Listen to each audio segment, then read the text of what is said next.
दोस्तों, जिस तरह से देश में सभी राज्यों से आपस में कनेक्टिविटी बढ़ाने के लिए हाईवे और एक्सप्रेसवे बनाए जा रहे हैं, ठीक उसी प्रकार अब रेलवे ने अपने क्षेत्र में सभी राज्यों की आपसी कनेक्टिविटी बढ़ाने के लिए नई रेल लाइन बिछाने का काम शुरू कर दिया है, ताकि सभी लोग रेल के माध्यम से भी अपनी यात्रा पूरी कर सके। अभी हाल ही में रेलवे ने दिल्ली से जम्मू तक बिछने वाली लगभग 600 किलोमीटर लंबी रेल लाइन का सर्वे पूरा कर लिया है। कंपनी ने सर्वेक्षण से जुड़ी FSL यानी कि अलाइनमेंट रिपोर्ट अंबाला मंडल रेल प्रबंधक को सौंप दी है। इस पर रेल विभाग से जुड़ी अधिकारियों ने अपना काम शुरू कर दिया है कि किस प्रकार से लाइन बिछाई जाएगी और इस पर ट्रेनों का संचालन कैसे किया जाएगा। इस परियोजना पर करोड़ों रुपये की अंतिम मोहर रेलवे बोर्ड की ओर से लगाई जाएगी। इसे लेकर भी विभागीय अधिकारी कार्रवाई में जुट गए हैं, ताकि कंपनी द्वारा तैयार की गई रिपोर्ट का आकलन करने के बाद नई रेल लाइन से जुड़ी प्रस्तुति रेलवे बोर्ड के समक्ष दी जा सके। प्राप्त जानकारी के अकॉर्डिंग दिल्ली से अंबाला तक 2 रेल लाइन और अंबाला से जम्मू तक 1 रेल लाइन बिछाई जाएगी,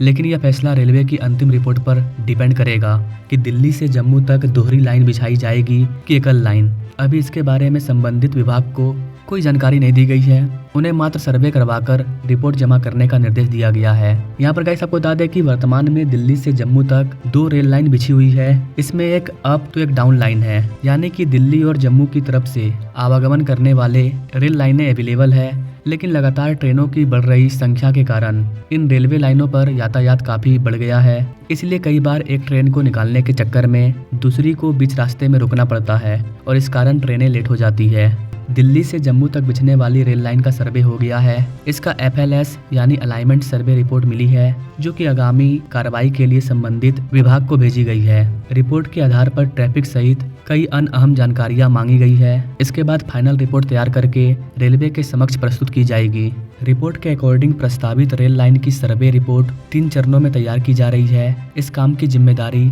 3 मंडलों को सौंपी गई है। इसमें दिल्ली मंडल के अधीन अंबाला कैंट से जालंधर तक 200 किलोमीटर का ट्रैक और फिरोजपुर मंडल के अधीन जालंधर से जम्मू तक का रेल सेक्शन शामिल है। यहाँ पर गाइस आपको बता दें कि Delhi Jammu Kashmir new railway corridor से हरियाणा के 3 जगहों को सबसे ज्यादा फायदा होगा। पानीपत जंक्शन, सोनीपत जंक्शन और अंबाला कैंट जंक्शन। इन 3 जगहों को काफी ज्यादा फायदा होगा। सर्वेक्षण का काम पूरा हो गया है। अब यहाँ पर लैंड का एक्वेशन किया जाएगा, जिससे हरियाणा वालों को फायदा होगा। इसके अलावा भी हरियाणा में और भी कई सारे रेलवे प्रोजेक्ट पर काम चल रहा है। जैसे कि हरियाणा वासियों के लिए एक और अच्छी खबर है, हरियाणा ऑर्बिटल रेल कॉरिडोर को लेकर के तैयारियां तेज हो गई है। इस नई रेलवे लाइन के निर्माण की योजना से दिल्ली NCR क्षेत्र के यातायात दबाव को कम करने में मदद मिलेगी। साथ ही इस रेल कॉरिडोर का निर्माण IMT मानेसर क्षेत्र की यातायात व्यवस्था को नया रूप देगा और क्षेत्रीय विकास को गति प्रदान करेगा। हरियाणा के rail infrastructure development corporation limited यानी कि HRIDC ने पलवल, मानेसर और सोनीपत के बीच एक ऑर्बिटल रेल कॉरिडोर बनाने की योजना बनाई है।